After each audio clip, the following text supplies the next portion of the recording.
Hey family, how you doing? I know it hasn't really been that long because I talked to you earlier during the week. I talked to you on Monday, remember? But it's Nita with Mug Talk. Why? I can't talk today. But I promised you I had a story to tell you, right? Remember? I know y'all gonna think I'm crazy, but these things, when I tell you stuff, it really happens to me. Just the way it is. I don't know why. And Splenda is in the background. So I told y'all about her. She have issues. So when I'm talking, just in case you see me snap just a little bit, that's because Splenda is saying something to me that she don't have no business saying. So I have to put her in check real quick. Anyway, I got my mug. You got your mug. So before I tell you the story, we're going to have to do our toast to each other. Coffee is good any time of the day. Tea is good any time of the day. A little wine won't hurt you. But whatever you put in your mug, that's your business. But let's do check. See, Splenda, we're not going to do this today. Get your mug. Let me tell my story. And that's all you got to do. That's all you got to do. That's it, okay? Ready? All right. Okay, here we go. Oh, let me tell you what I know you can read, but let me tell you what my mug says. It says, life fact number 105. I'm not lazy. I'm just highly motivated not to do anything. That's how I feel on Sunday. That's how my life is on a Sunday. Once I go to church, and I did go to church today, I don't feel like doing anything else but getting myself mentally prepared for Monday. I mean, do you feel like that too? Like you just want to be ready for Monday. You want to get this week the jump start. So Sunday, you just want to be lazy and just chill. So cheers to you.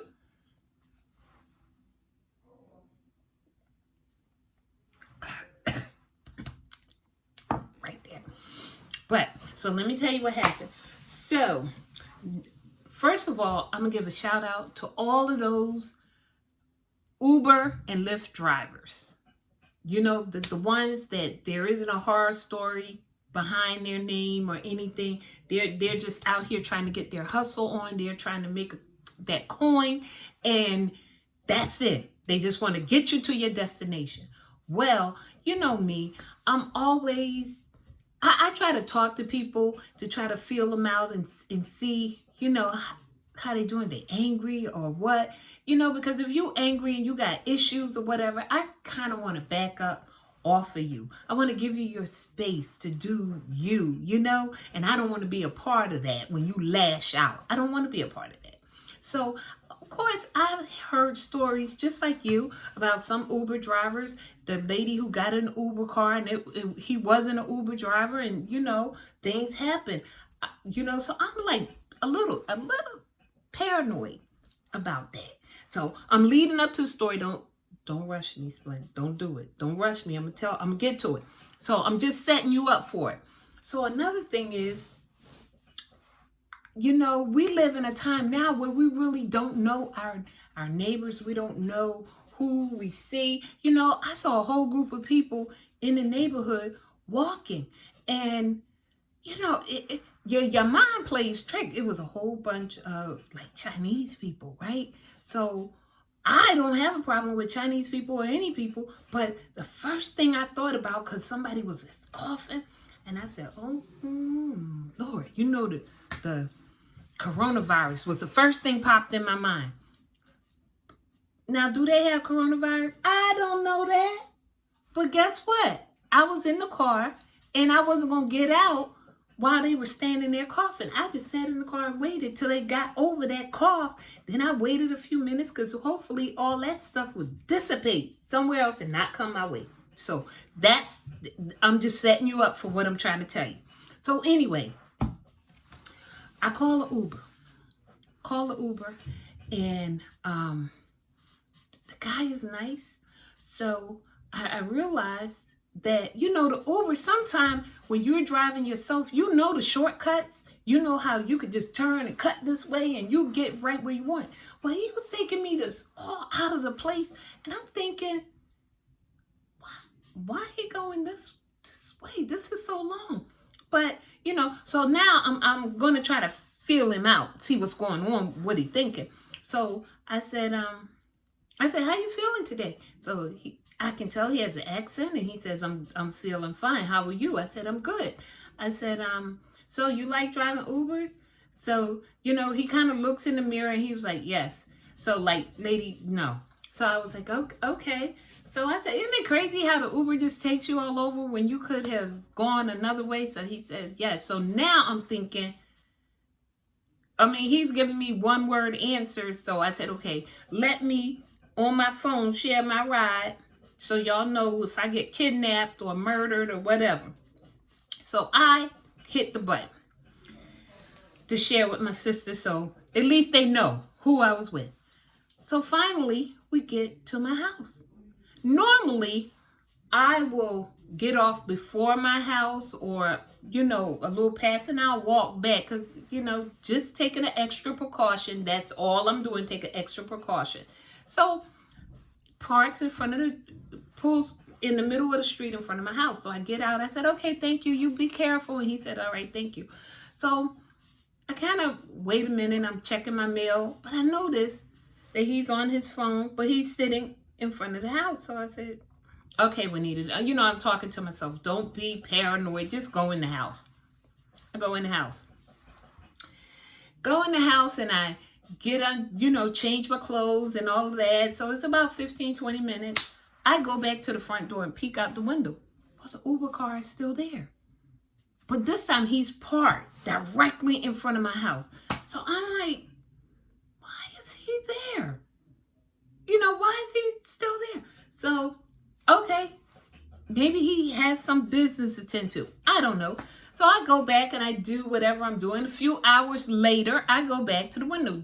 I don't know. I was just curious if he ever left.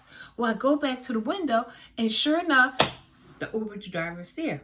So now it's night. It's like 9 o'clock at night. My son comes home, and I tell him, I said, hey, Nigel, you know what? There's an Uber driver who dropped me off. He never moved. So he said, what? So he said, well, Mom, maybe he lives around here or something. So I said, no, he doesn't live here. I said, but he was texting or something, and the car is still there. So Nigel goes to the door, and he looks. He said, the black car? Yeah, the black car. So he said, well, there's no one in there. So I was like, all right. He said, well, Mom, maybe he went to the store or whatever. Just don't worry about that. Okay. So I sit back. The next morning, right, I get up. I look out the window. Just instinctively, I look out the window. The car is still there. Now, I'm like, oh, I should call the police. Because why is this man there? Is he trying to stalk me? All of this is rushing through my brain. So my son is like, Mom, give it up. Nobody knocked on the door, nothing. So, I'm like, well, he said, will it make you feel better if I go outside and check? I said, yeah, just go check. Because why is the Uber driver still parked in front of my door? Yeah, tell me why. Because I will call 911 and get him removed because I don't know. I don't want no problems. So my son goes outside and I'm upstairs and, he comes in and he's like laughing. Crying, laughing. And I'm like, what? What? He said something to you?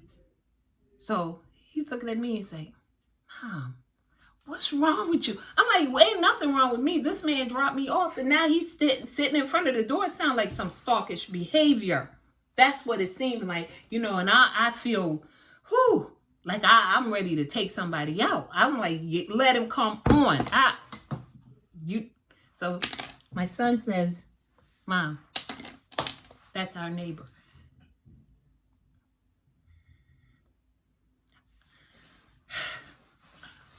How you know that's our neighbor? How you know? He said, Mom, he lives next door. Next door, y'all. The man lives next door. Never seen him before. So the only thing I could think of is he must come, or there when I never paid attention to the car because I'm in the back. So I go out the back of my house. So I never paid attention. And I'm like, this black car is in front of the door. And then when my son put it together, he was like, Mom, that's our neighbor. I know who he is. He lives direct next door. So I'm thinking,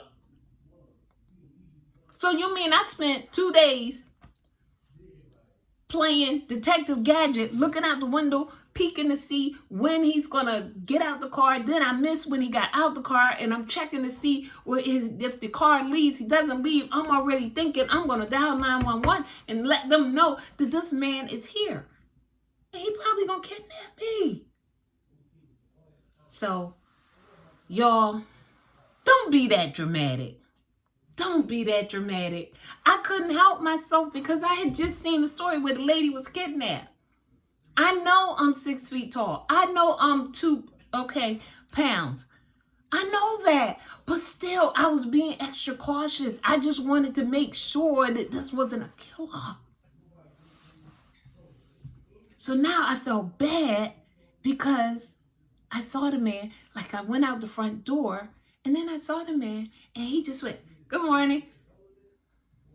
And I just, yep, your girl did it again. I did it again. I didn't know this was the Uber driver. My son is like dying laughing because he was like, "You all scared? You all Joe?" I'm like, "No, I wasn't scared, man. I just wanted to make sure because if he messed with my neighbors or something." Yeah, it was like that. You know, you had to put on that braveness. But, child, that got me. So I felt like I was almost kidnapped by an Uber driver, but I wasn't. He was my neighbor who drives Uber on the side. That's what happened. That's what had happened. So, I'm good. You good? Let's be good together.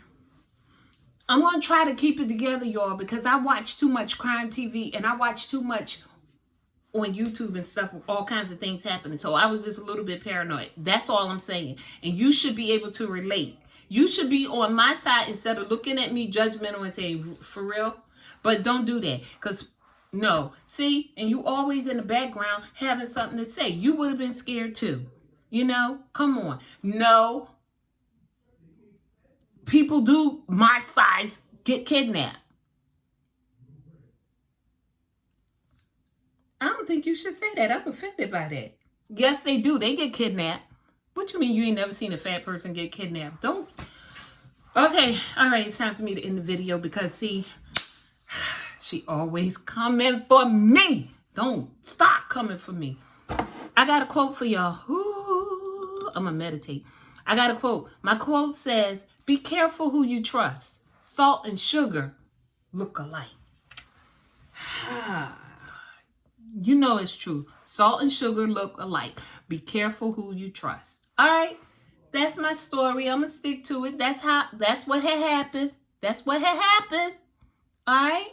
I told you I'm good. You're good. We're going to be good together. Like, subscribe, hit that button. Do it. Pass me on. Share me with your friends. Put something in your mug, child. Okay? I love you on purpose, though. All right? Bye.